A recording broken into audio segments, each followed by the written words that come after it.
Ho, ho, ho! Merry Christmas, everybody! And these are my Week 17 picks of the 2025 NFL season. Again, I know I sound weird and I know I sound a little scratchy and raspy. That's because I'm still a little congested, still a little bit of a sore throat. I feel better than how I was on Sunday, but as you can tell, still not at 100%. But yeah, I'm not going to let that slow me down. I'm still going to come on here and get my Week 17 picks out of the way. So yeah, I had a pretty good week for Week 16. Went 11-5, should have been 12-4 if the Rams didn't blow that lead against the Seahawks, but I won't complain about an 11-5 week. So let's get on to it. Week 17 picks, and this is where things get really good. Now, I am actually going to start off with the games that have no playoff implications and just get those games out of the way first, and then I'll transition to the games that have playoff implications. So I'm not going to go in order here. And I'm going to do that for Week 18 as well. So let's get started. And kicking things off, we got the first Christmas Day game, as we got the Dallas Cowboys taking on the Washington Redskins in D.C. on Christmas Day. Again, this one has no playoff implications, so it's the first game of the week too, so I think it's a good place to start. So the Cowboys coming off getting beat up at home by the Chargers. They were eliminated before their game even began because the Eagles beat Washington on Saturday night to clinch the NFC East. First time the NFC East has had a repeat champion since the Eagles did it in 03 and 04. I can't believe it's been that long. But the Cowboys are done. Washington's done too. And they, as I said, they lost to Philadelphia. They're 4-11 on the year. And as if losing Jaden Daniels wasn't bad enough, they also lost Marcus Mariota to a concussion. So now Washington is down to probably their backup's backup. And just for that matter, I'm going to go ahead and take the Cowboys to win this one, simply because I think the Cowboys are just trying to be competitive and end on a positive note with how difficult this season was for them, whereas Washington, they are just completely dead in the water. So I'm going to go ahead and take the Cowboys to win this one over Washington. Then we got a Sunday game, and this is my first lump of coal game of the week. And I said first, aka my toilet bowl. Yes, I said first because I got 3 of them this week. From here on out, if I think there are multiple toilet bowls in a week, I'm going to call it one. But my first lump of coal game of the week, Arizona Cardinals and the Cincinnati Bengals in Cincinnati. So the Cardinals coming off a loss to the Atlanta Falcons at home. Arizona is 3-12 on the year. They're playing for draft positioning. I don't know if Arizona is in the running for the first overall pick, but they're extremely likely to not get it. But they're absolutely going to be picking in the top 5 this in spring. The Bengals coming off blowing out the Dolphins 45-21. But the Bengals, it's a lost season for them. Cincinnati, they are going to be a top 10 pick as well. So I am going to go with the Bengals simply because they're just the better team than Arizona is. And I think the Cardinals are just punting now because they still have that desperation that they can be the first overall pick, even though they most likely will not get it. But yeah, expect Arizona to be a top 5 pick. But I'm going to go ahead and take the Bengals to win this one over Arizona. Next, we got my second lump of coal game of the week. We got the New Orleans Saints taking on the Tennessee Titans down in Nashville. Oh boy, where do I begin with this one? So the Saints have actually been playing kind of well lately. I think they've won 3 or 4 in a row, but still, it's too little too late for them. They're 5-10 on the year, not going anywhere. They ruin their chances of being the first overall pick. And the Saints, like the Cardinals, I expect them to be picking probably in the top 5, maybe even top 10. So I think the Saints really have missed their chance of being a top 5 pick this year because they have this winning streak going on right now. So it's really just a lost cause for the Saints. As for Tennessee, they're absolutely going to be a top 5 pick. They blew out Kansas City on Sunday, 26-9, behind a strong defensive game for Tennessee, but still, it's too little too late. Even though the Titans have won 2 out of their last 3, they're taking on a Saints team that has momentum, so I know this will probably be the last time that I pick the Saints to win this year. So I'm taking New Orleans just because they have the win streak going on, and the Titans have not won back-to-back games in quite a long time, and I expect that streak to continue, so I'm going to go ahead and take the Saints to win this one over Tennessee.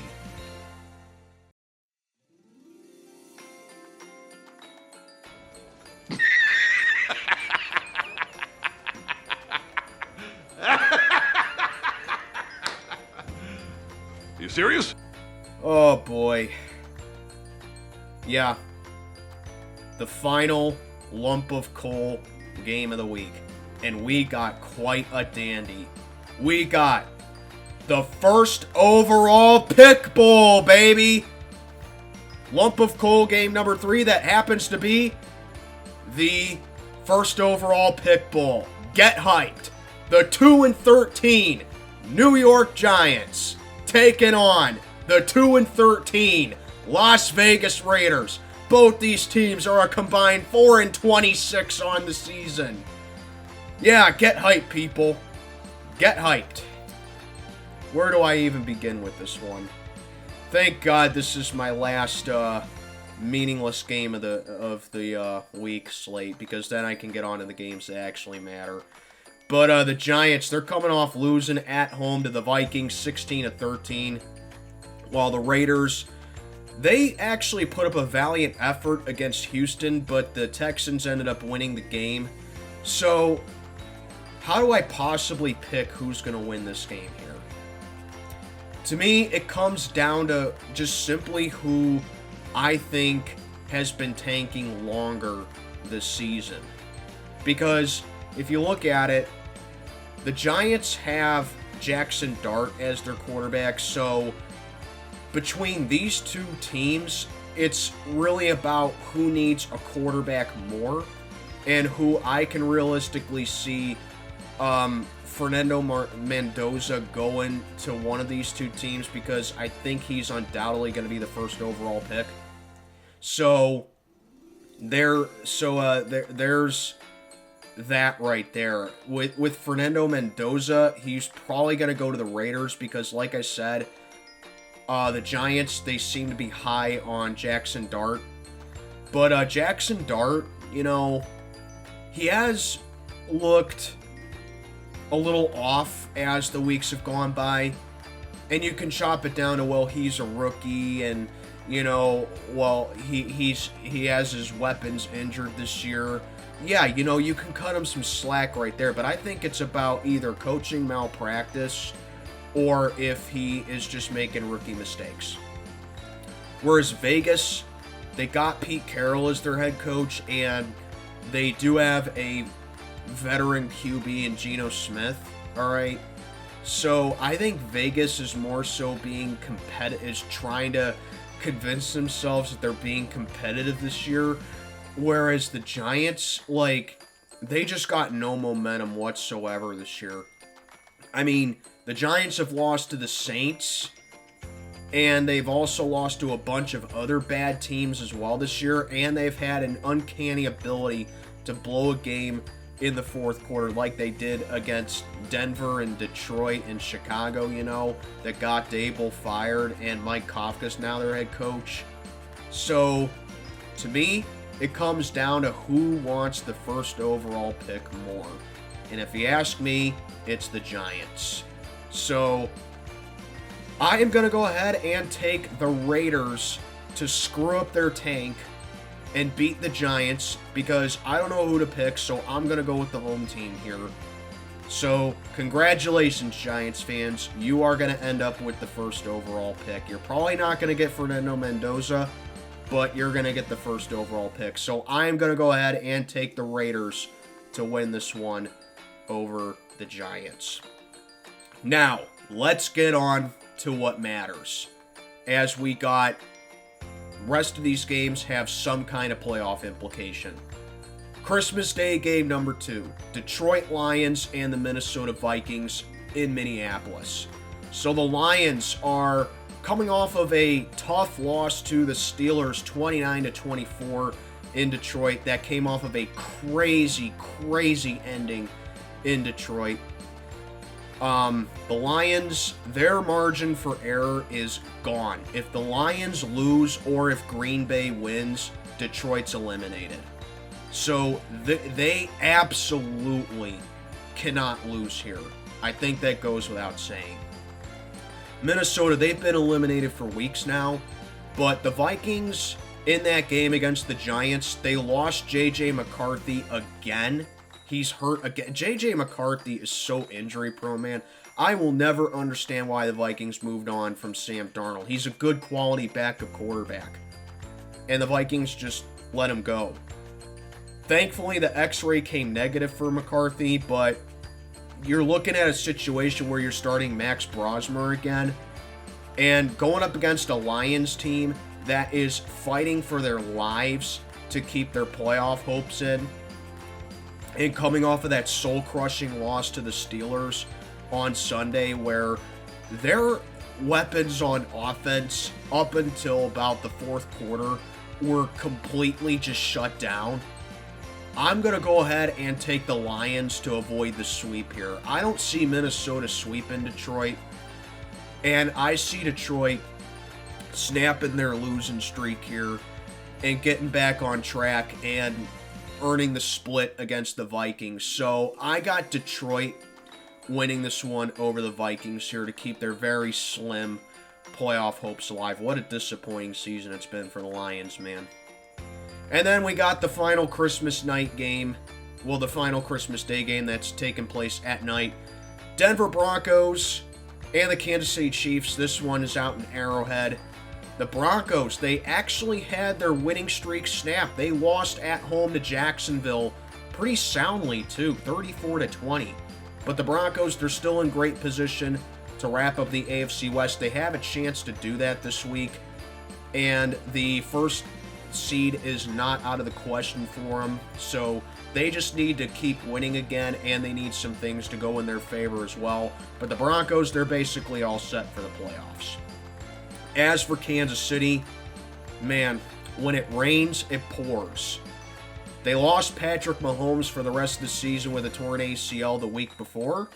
And now their backup Gardner Minshew tore his ACL. Wow. Imagine that with Kansas City, of all teams right now, having to play 3 quarterbacks this season. They're 6-9. They're going to have a losing season for the first time since 2012. So I think behind the Steelers, I looked this up. I think behind the Steelers, the team that now has the second longest streak of not having a losing season, I believe are the Buffalo Bills. With the last losing season they had was 2018. So, yeah, wide gap right there by 15 years. So, yeah, Kansas City, they're 6-9. They just look completely lifeless now if they got blown out by Tennessee. I honestly don't think I'm going to pick the Chiefs for the rest of the season. I got Denver going to Kansas City and just routing the Chiefs here on Christmas night. It's not even going to be a contest. The Broncos, they want the first overall seed. They want the AFC West. They got a chance to do that. And what better way to do that than to do it by going into Arrowhead and completing the sweep of the team that owned them for so many years and now returning the favor. I'm taking the Broncos to just mollywop Kansas City on Christmas night. Then we got a very good game, possibly game of the week candidate, between the Houston Texans and the Los Angeles Chargers. This one's on Saturday, December 27th, as the Texans, coming off of a pretty hard-fought victory over the Raiders. They won, but the Raiders, they made that game really close. But regardless, Houston's still 10-5. They still look like a great team. They are still in great shape to make the playoffs, and I believe they have a chance to clinch the playoffs this week. As I said, I'm going to have playoff clinching scenarios posted on the screen.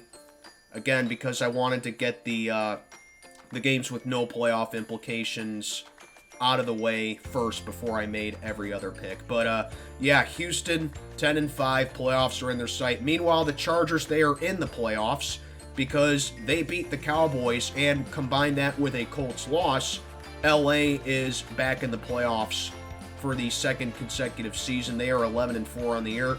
Chargers still have a chance to wrap up the West. If they win and Denver loses, then the winner of the Broncos-Chargers game in Week 18 clinches the West. So there you go right there. So this one took me a very long time to think about, one of the hardest picks for me to make this week, because you have a case for either team winning this game. This can definitely go either way. So obviously, Houston's defense is the calling card here. They still got the number one defense in the league, and they're going up against the Chargers, who have an opportunistic offense with Justin Herbert and the run game going on there. But LA's been kind of predictable as far as their offense has been this year. You can kind of chop it down to their running game being injured this year. And so, you know, having to make Justin Herbert be a pure pocket passer is kind of a predictable offense right there. But, you know, to his credit, Justin Herbert had a good game against the Cowboys. He had a 300-yard passing game against them. But Justin Herbert has also been playing with an injured hand as well. So I think Houston right there is going to smell blood in the water right there. And they're going to attack Justin Herbert, just make him uncomfortable as possible. But I can't ignore that Houston defense. They have bullied some of the most prolific offenses this year, like they bullied Patrick Mahomes, like they bullied Josh Allen. And they are not on this winning streak for nothing. That defense is just incredible that they got there. LA's defense is great too, and I think that's another key matchup right there, because the Texans' offense is very unpredictable as well. Like, if Houston can string together a consistent offense, then they can be a really dangerous team. I think they're dangerous as it is right now, but imagine if their offense was consistent. Like, this Texans team, they could legit be a Super Bowl contender, you know? So my final one, though, it comes down to who is healthier, though, because I always say the best ability is availability. And the Chargers, like I said, they've been a little banged up this year. Houston is relatively healthy. So I would normally take the Chargers here because they're the home team, but I'm going to roll with Houston. I like I like Houston's defense in this game. I like that, you know, if they shut down Mahomes and they shut down Allen, they bullied a team like Baltimore, they took care of the Colts when they were really good. I think they can do the same to LA with a banged up Justin Herbert. So, yeah, I'm going to go ahead and take the Texans to win this one, keep it rolling, and by all accounts, I think this would clinch Houston a playoff spot. So I'm going to go ahead and take the Texans to get back to the playoffs. Saturday night, we got the Baltimore Ravens and the Green Bay Packers out in Lambeau. The Ravens coming off of a crushing loss at home to the Patriots on Sunday night, 28-24. Wouldn't you know it, the Ravens blew a double-digit lead in the fourth quarter. That is now their 12th loss since 2021, where they have led by 7 or more points in the fourth quarter. That is the most in the NFL during that span. So, yeah, what was that me about not knowing shit when I said the Ravens aren't a clutch team? Anyway, Baltimore's 7-8, and much like Detroit, their margin for error is gone. If the Ravens lose this game, they're eliminated from playoff contention. And it's not looking good, because in that game against the Patriots, Lamar Jackson got injured in that game, had to leave. Tyler Huntley came in for mop-up duty for the Ravens. And Lamar is considered day-to-day. But even then, if Lamar is going to play in this game and he's not at 100%, that's a disadvantage for the Ravens. When they don't have Lamar Jackson on the field, and when Lamar's not at 100%, the Ravens are completely screwed. That's what happens when you put all your chips in one basket with your quarterback. I get it. Quarterback is the most important position in the league. But putting all your chips in one player like that, recipe for disaster.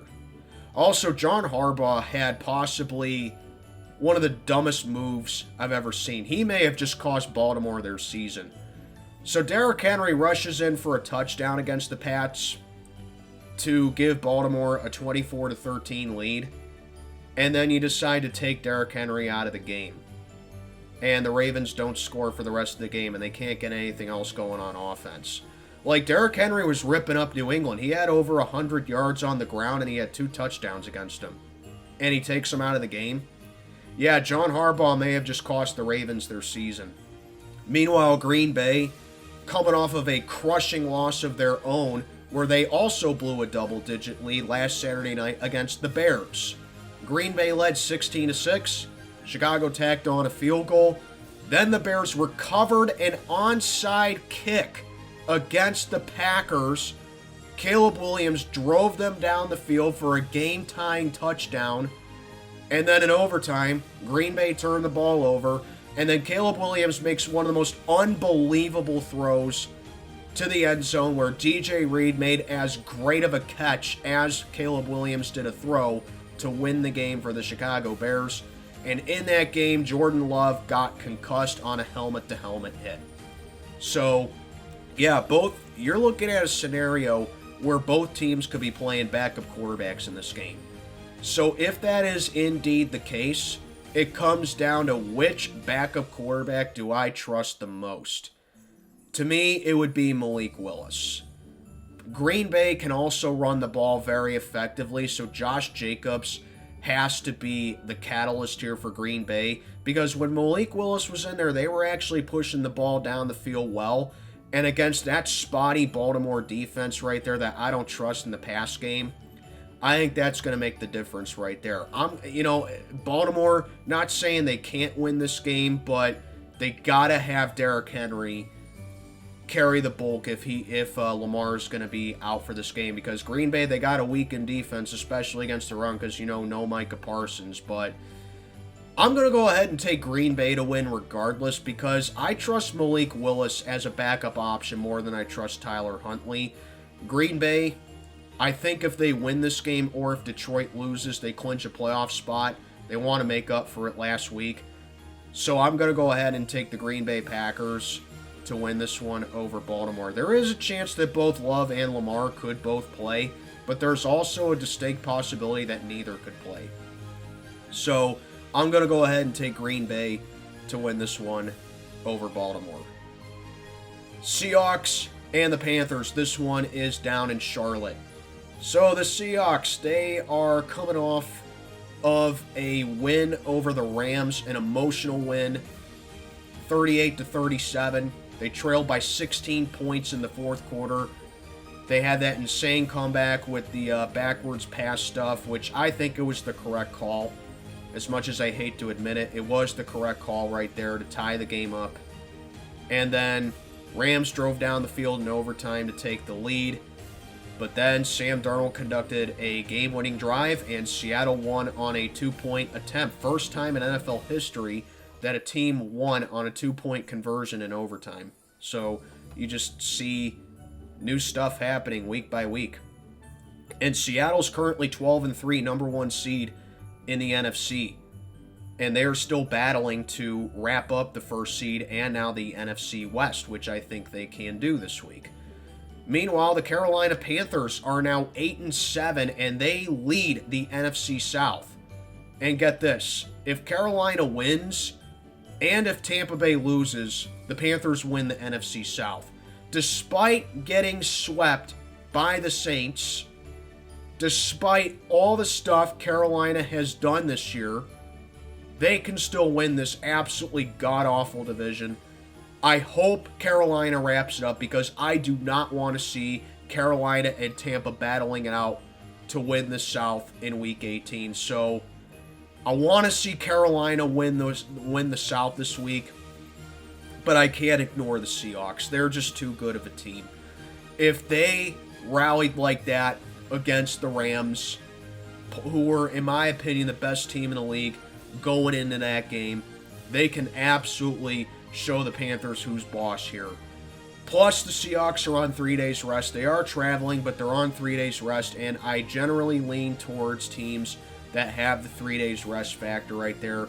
Carolina, they're just too inconsistent. Now, the Panthers did beat the Rams this year, but that was more of an emotional win for them. I don't know if they can do that against Seattle. So, yeah, I like the Seahawks here. I like their offense going up against Carolina's defense. I think JSN and Charbonnet and Walker, they're just too much for them. And Seattle's defense, I don't know how Bryce Young's going to be able to do and their run game is going to be able to do against that front and that defense Seattle's got. So I'm going to take the Seahawks to win this game over Carolina. All right, we got my game now. The Pittsburgh Steelers going to Cleveland to take on the Cleveland Browns. Steelers 9-6 on the year. Cleveland is 3-12. There is a chance the Browns could be picking first over. No, actually they can't because they beat the Raiders. But yeah, Cleveland's probably going to be a top 3 or top 5 pick, as they typically are. But yeah, so there's the thing with the Browns. They lost to Buffalo, but the Browns actually kept it pretty close with the Bills. And right off the bat, that jumps out at me. The Browns lost to Buffalo, but they only lost them by 3. They were actually competitive in that game. Meanwhile, the Steelers, coming off of a 29-24 win over the Detroit Lions, where the Steelers had 2 12-point leads in the fourth quarter. Detroit rallied back. Should not have been as close as it was, but, you know, that's just how the Steelers are. They have to play prevent defense. They have to take their foot off the pedal, you know, so Mike Tomlin can get called clutch. And, you know, this seems like a layup right here. I'm telling you, it seems like a layup, doesn't it? All the Steelers have to do is win this game, and they clinch the AFC North in Week 18 against the Ravens is irrelevant. Or if the Packers beat Baltimore, the Steelers win this division, like whichever comes first. But, yeah, you got it. So, a couple of things for this one.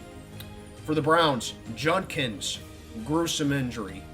He dislocated his ankle and fractured his fibula, and needless to say, he is done for the season.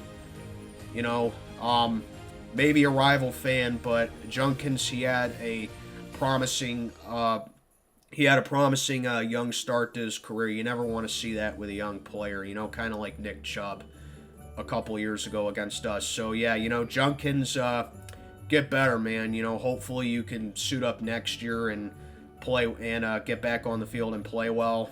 You know, you never want to see that with anybody, no matter if it's a division rival or not. So, yeah, best wishes, Junkins. Get better, bro, okay?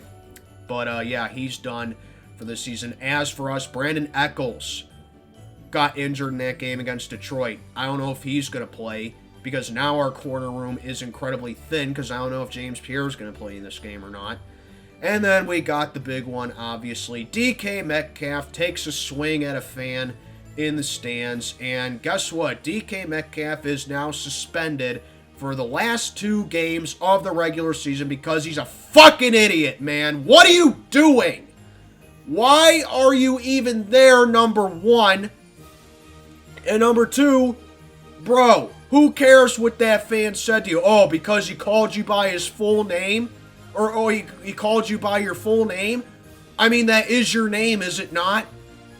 I mean, that'd be like if I took a swing at someone because they called me Matthew. Like, who cares? It's your name. Who cares? God, these players just get dumber and dumber as the weeks go by, man. So, yeah. I mean, I don't know what else to say. I don't know what else to say. Even when the Steelers lose, even when the Steelers win, they somehow find a way to piss me off. And that right there, man, completely avoidable situation. So for the Steelers, I don't know who's going to step up at receiver in this game. I don't know if it's going to be Kenneth Gainwell because he made the catch of the year. I don't know if it's going to be one of the tight ends. I don't know if it's going to be Thielen. I don't know if it's going to be MVS. Defense has to come through here because if you lose this game to Shedeur Sanders, oh my God. How do you expect me to pick you for the rest of the season if you lose to Shedeur Sanders? And a Browns offense that it's already bad enough, but now it's even worse because they don't have Junkins for the rest of the season. So Jaylen Warren absolutely needs to carry the load here. Jaylen Warren needs to just continue to shred defense on the ground, but that's no easy task because Browns actually have a very good defense. I think they have the number 4 defense coming in this game.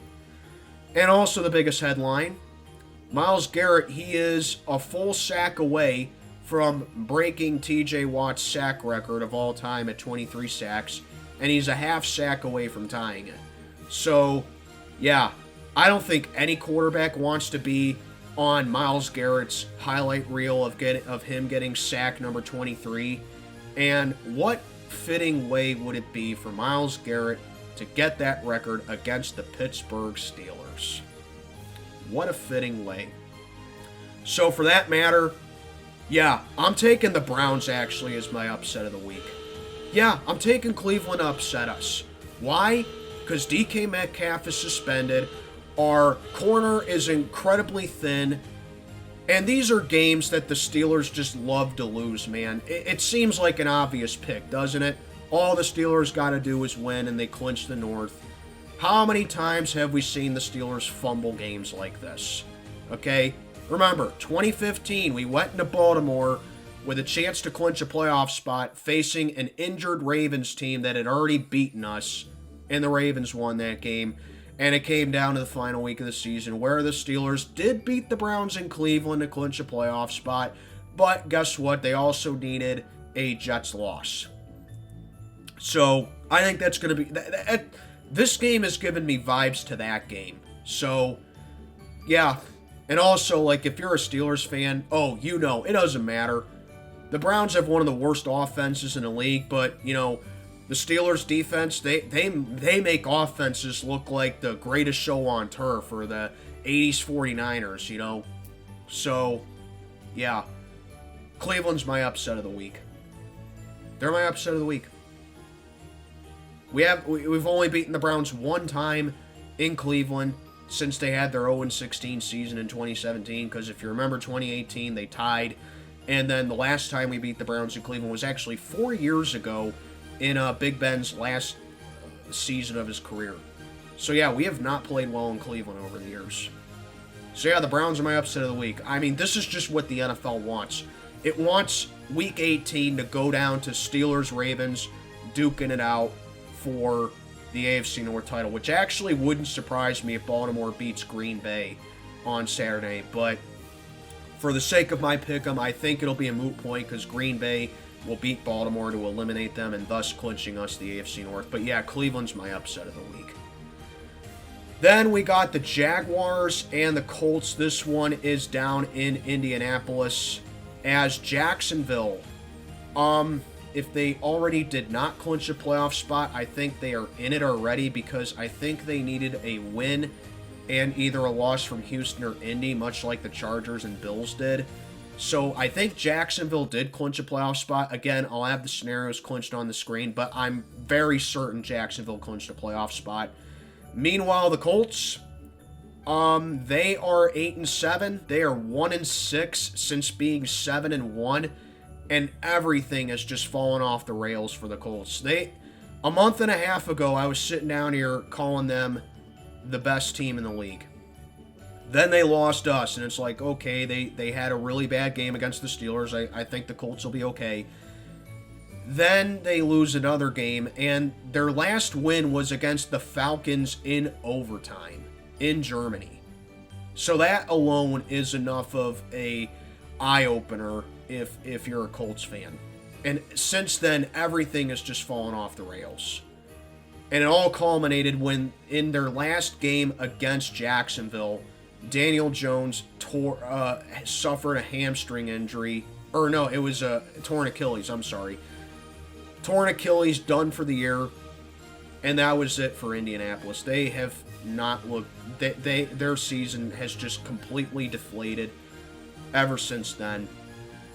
And then they bring in Phillip Rivers, 44-year-old quarterback. I mean, Phillip Rivers is doing actually better than I'd expect for a 44-year-old who hasn't played in 5 years to play.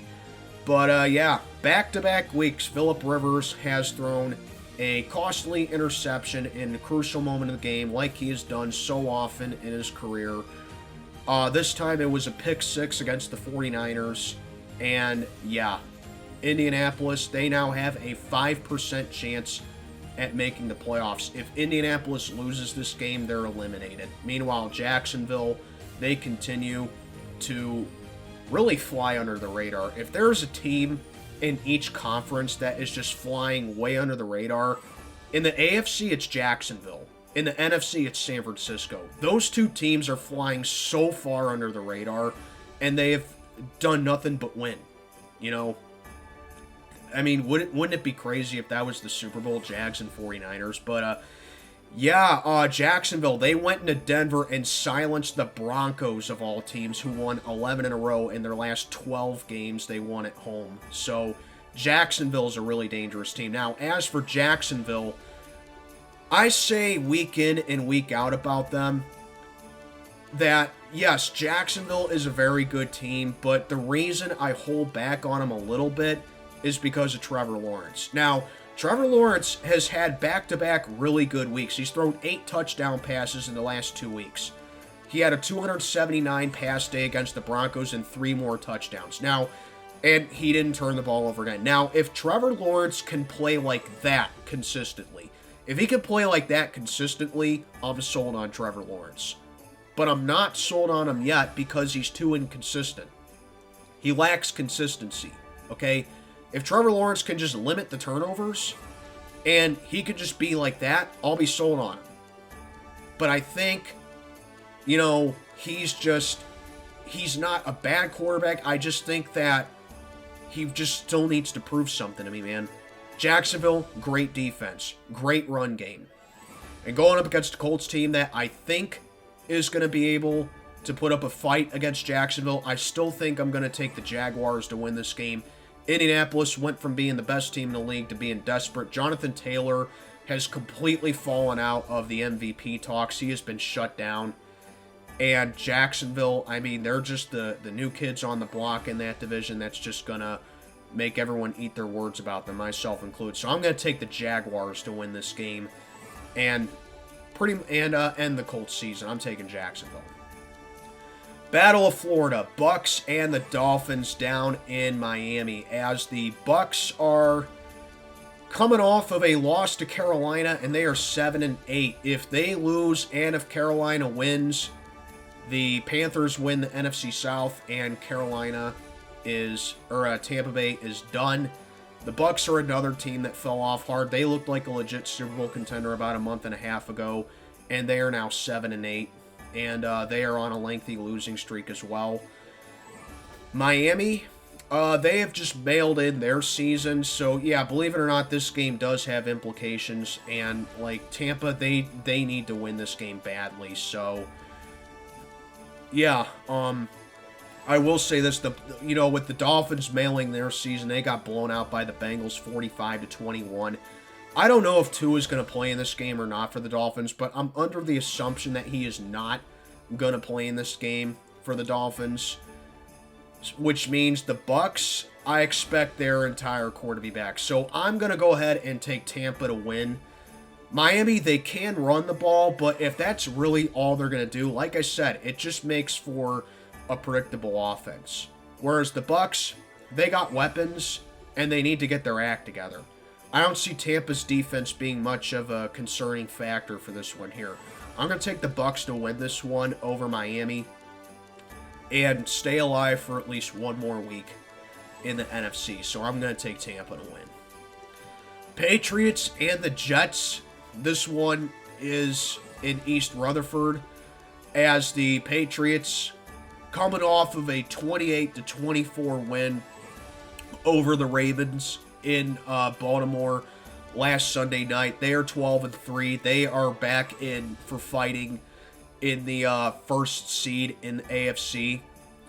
As the Patriots, they can wrap up the East this week, I believe, and that's what they're playing for. The Jets completely mailed in their season. They have been awful all year, as per usual. So that's my storyline right there. I think I figured out the thing with the Patriots, though. The Patriots this year have gotten off to fast starts, and then they kind of took their foot off the pedal and padded their lead. So my way of a team beating New England in the playoffs is that they got to start off the game fast as well, and they got to eliminate a fast start for New England too. They strictly have to make Drake May beat you. And that's what I've noticed. New England, like, they've punched teams in the mouth early on, and they've taken their foot off the pedal when they had a comfortable lead. And that was exposed in the Buffalo game, where they blew a 21-0 lead. The Ravens could have done that with them as well, but couple that with Lamar Jackson's injury and John Harbaugh being an idiot, the Pats were able to come back, and the Ravens showed that they're just not a clutch team, and now they're going up against the Jets. The Jets, they're not going to be able to smack New England in the mouth early on because the Jets are just a terrible team. So I'm going to go ahead and take New England to win this one over the Jets. The Pats clinched a playoff spot with that win over Baltimore, and they are battling for the first seed and the AFC East crown. So I'm taking New England to win this one pretty soundly over the Jets. Then we got the Philadelphia Eagles and the Buffalo Bills. This is my game of the week right here. Possible Super Bowl 60 preview right here, even though I don't think it's going to be Super Bowl 60. But, yeah, it very well could be. You never know. Eagles and the Bills in Buffalo. What to say about this game? So, Philly, they're coming off of clinching the NFC East as they got it done over Washington last Saturday night, where the Eagles start off slow. Their special teams looked really bad. I mean, they fumbled the opening kickoff. They had a misplay on special teams, and then Jake Elliott misses 3 field goals in the first half. So Philly's special teams looked terrible in that game against Washington, but Washington's just a bad team, and, bad teams find ways to lose, and Philly is a great team, and, Philly came away in the second half, buckled down, and they got the win. So there you go with the Eagles. They're the NFC East champs, but, yeah, I mean, Philly, they've looked off for weeks now. And, they looked off early in the season, too, and I chopped it down to, well, give them time, they'll get it together, but it continues at now the most important part of the season. So I don't know if Philly is going to be able to really make a deep run like they did last year. They've looked pretty beatable this year. As for Buffalo, like I said in my entry with the Browns and the Steelers, the Bills got it done over the Browns, but that game was a lot closer than it should have been. Yeah, so Buffalo, they clinched a playoff spot. They got the win, and Indy lost, so Buffalo's going back to the playoffs for now the 7th year in a row. Man, what a run it's been for the Bills. Josh Allen, I think he is the catalyst here for Buffalo, going against that Philly defense, that tough Philly defense right there. They're going to have a lot to go with against the reigning MVP. But I think the biggest difference maker in this game is going to be James Cook. He is the guy that just flies under the radar with the Buffalo Bills. James Cook is probably just as good as Josh Allen is. And I always say a strong running back is a quarterback's best friend. And James Cook fits the bill well. He is probably on his way to a rushing record this year, or to a rushing title this year, rather. That was his 9th game this season with a 100-yard rush game. So what a season it was for James Cook. He had that insane touchdown run in that Cleveland game where he shut off like 3 or 4 tackles. So what a game for James Cook. So that's my biggest X factor for this one right here. How is James Cook going to be able to do against that strong Philly defense? How is Josh Allen going to be able to do against that strong Philly defense? As for the Eagles, we know Jalen Hurts. We know Saquon Barkley. We know A.J. Brown. We know Devonta Smith. We all know they're loaded on offense right there, going against the Buffalo defense that has really taken a step back this year. So I am definitely going with the over in this game. I don't think there's going to be a lot of defense in this game. I think both offenses are going to go off here. But remember, last time these two teams played back in 2023, the Eagles won that game, but Buffalo let it get away from them, and they had that controversial call go against the Bills in that game. So I think the Bills are going to come into that game with that mindset, and they're gonna come in and they're gonna be like, we want revenge for that game and we want to catch the Patriots for the AFC East. And I generally not only lean towards the home team for this matchup, but I lean towards the team that has the hotter hand. In my opinion, I think it's Buffalo right now. They have won their last 4 games, and ever since that Houston game, Buffalo has really buckled it down, and they have just looked like the team that everyone thought that they would be. So I'm going to go ahead and take the Bills to win this one. This is going to be my spread of the week. I got Buffalo winning in a shootout, 33-30. I'm taking the Bills to win this game because I don't know if the Eagles are going to be able to stop James Cook. Whereas Saquon Barkley, I mean, he is absolutely still a great running back, but he's been kind of silent this year.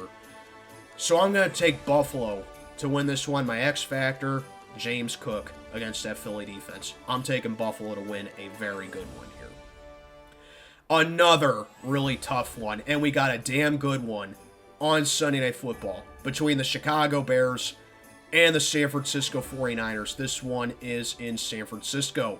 So the Bears, as I said a bit ago, insane comeback win against the Green Bay Packers last Saturday night. The Chicago Bears are in the playoffs because the 49ers beat the Colts on Monday night. First playoff appearance for the Bears since 2020. And the Chicago Bears, I mean, I think they're a legit team. If they're able to come back in that fashion against Green Bay, of all teams, okay, that's a legit team right there. They're no fluke. Ben Johnson has done a phenomenal job in his first year as head coach for the Chicago Bears, transforming Caleb Williams into the superstar quarterback that everyone thought that he was going to be when the Bears drafted him. Chicago's got a plethora of weapons on offense. Defense is off, and their defense is injured, but like Chicago, they're able to overcome stuff like that, and that's what good teams do come playoff time. As for San Francisco, I think, like I said in my Jacksonville Colts entry, I think the team in the NFC that everyone is sleeping on are the 49ers. Brock Purdy, amazing game against Indianapolis. He threw 4 touchdowns against the Colts in that game, and the 49ers offense just exploded for 41 points, and then they got 7 points off of that pick 6 on Phillip Rivers. But George Kittle did get injured in that game for the 49ers, so yeah, the injuries continue for San Francisco. With everything the 49ers have been through this year with injuries, they are 11-4. They are going back to the playoffs. Battle of 2 11-4 teams right here, man. This was close to being my game of the week, but I think Eagles-Bills slightly one-ups it, man. But, yeah, it's going to be a battle of 2 coaches that are absolutely my strongest cases for Coach of the Year. Ben Johnson against Kyle Shanahan. What a matchup this is going to be on Sunday Night Football, man. So for me, as usual, it comes down to which defense do I trust to make a stop more, and that to me is San Francisco. The Bears defense has been a letdown this year. For as great of a year as the Bears have had, their defense has been a letdown. I thought Chicago could have a strong offense, but they've dealt with injuries and inconsistent play on defense all year. Whereas the 49ers, I mean, this offense, when everything clicks for San Francisco offensively, they have a very prolific offense right there. And I think with CMC being the heart and soul of that 49ers offense right there, and him being ironically the healthiest player on that 49er team, I think that makes all the difference right there. So great game here, but again, I don't know who to pick. I'm going home team. Give me the 49ers to win this one over the Bears in a very close one here. And that will set up an insane Week 18 matchup between the 49ers and the Seahawks for potentially who wins the NFC West. So I'm taking San Francisco to win this one over Chicago.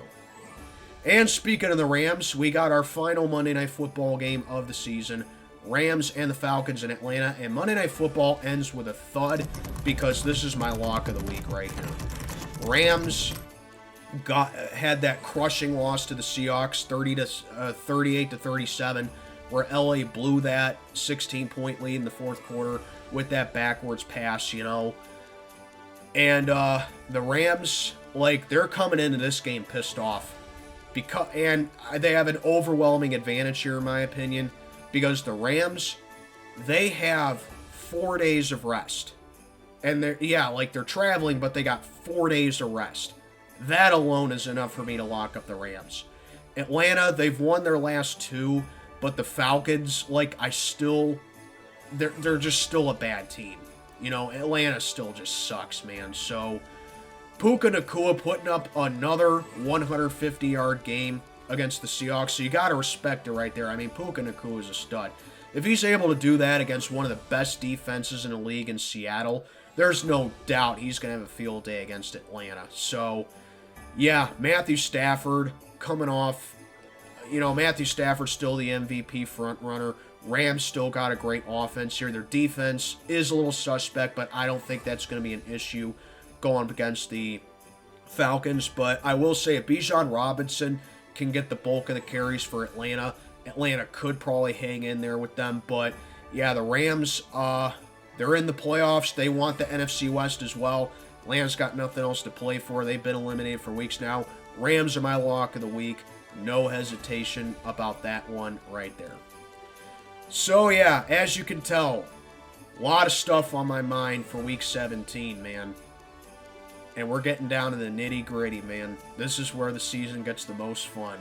1, 2, 3, don't get eliminated.